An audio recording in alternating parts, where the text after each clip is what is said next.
এক হাত ও আরেক হাতে কবজি না থাকায় পা দিয়ে লিখেই এবারের এসএসসি পরীক্ষায় বিজ্ঞান বিভাগ থেকে জিপিএ 5 পেয়ে উত্তীর্ণ হয়ে সবাইকে বিস্মিত করেছে মেধাবী শিক্ষার্থী রাব্বি। তার এমন সফলতায় রীতিমতো উৎসবমুখর পরিবেশ সৃষ্টি হয়েছে তাদের বাড়িতে। রাব্বির কালকে যে ফলাফল এসএসসি সেই ফলাফল আমাকে খুব বিস্মিত করেছে। ভাগ্যের নির্মম পরিহাসে তৃতীয় শ্রেণীতে পড়ার সময় বৈদ্যুতিক শক লেগে 2 হাত ঝলসে যায় রাব্বির। জীবন বাঁচাতে কেটে ফেলতে হয় তার 2টি হাত। ছোট্ট বয়সে 2 হাত হারিয়েও দমে যাননি রাব্বি। নিজের চেষ্টা ও অদম্য মনোবলে ঘুরে দাঁড়ায় সে।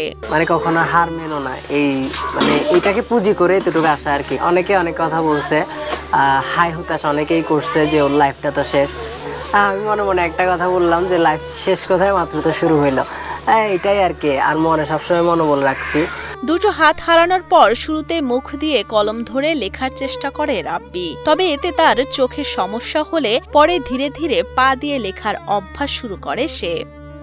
দিনমজুর বাবা বজলুর রহমানের আয়ে কোনো মতে চলে অভাবের সংসার। অভাব অনটনের সংসারে যেখানে নুন আনতে পান্তা ফুরায়, সেখানে লেখাপড়া বিলাসিতা মনে হলেও মা বাবার উৎসাহ, প্রবল ইচ্ছাশক্তি আর কঠোর পরিশ্রমের মাধ্যমে সকল প্রতিবন্ধকতাকে জয় করে রাব্বি ছুটে চলে তার স্বপ্নের পথে। আমার ভাগিনা যখন থেকে রেজাল্ট দেওয়া হয়েছে, এরপর থেকে যেভাবে মানুষজন আসতেছে, কথাবার্তা বলতেছে, সাংবাদিকরা আসতেছে, এরপরে ওর বিষয়গুলো তুলে ধরতেছে, এই বিষয় আসলে এটাও মনে হয় যেন একটা ঈদ। সীতাকুণ্ডের ভাটিয়ারি তোবারক আলী উচ্চ বিদ্যালয় থেকে 2024 সালে এসএসসি পরীক্ষা দেয় রাব্বি। পরীক্ষা 3 ঘন্টার হলেও রাব্বি পা দিয়ে লেখাতে তার জন্য অতিরিক্ত 30 মিনিট বরাদ্দ ছিল। তবে সবসময় নির্ধারিত 3 ঘন্টার মধ্যেই পরীক্ষা শেষ করতেন এই অদম্য মেধাবী শিক্ষার্থী। নিজের 2 হাত না থাকলেও সেটিকে দুর্বলতা হিসেবে প্রকাশ করতে চায় না সে। রাব্বি ভাইকে তোমার কেমন লাগে? খুব ভালো লাগে। ভালো লাগে? হ্যাঁ।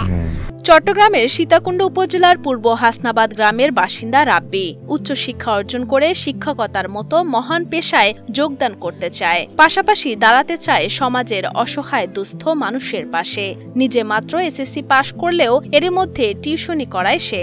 মেডিকেল থাকার পরে বাসায় আসে, তখন থেকে ওর আবার নতুন করে জীবন শুরু হয়। আসলে এদিক থেকে দেখতে গেলে ও অক্লান্ত পরিশ্রম। আসলে জিপিএ 5 পাওয়া, পায়ে লিখে জিপিএ 5 পাওয়া এটা সাধারণ কোনো বিষয় না। রাব্বির এই সফলতায় অত্যন্ত খুশি তার মামা। তিনি জানান, হাত হারিয়ে ফেলার পর যেন নতুন করে জন্ম হয় রাব্বির। তার মতে রাব্বির এই সফলতা তার পরিশ্রম ও একাগ্রতার ফল। আমরা শুধু তাকে গাইডলাইন দেখাইছি, রাস্তা দেখাইছি, সে রাস্তায় সে অবিচলভাবে অদম্যভাবে চলছে। বিদ্যালয়ের শিক্ষকরাও বেশ আনন্দিত তার এই সাফল্যে। তার উজ্জ্বল ভবিষ্যতের কামনা করেন বিদ্যালয়ের শিক্ষকেরা। ফলাফল অর্জন করে এবং A+, এটাতে আসলে আমি খুবই গর্বিত এবং আনন্দিত।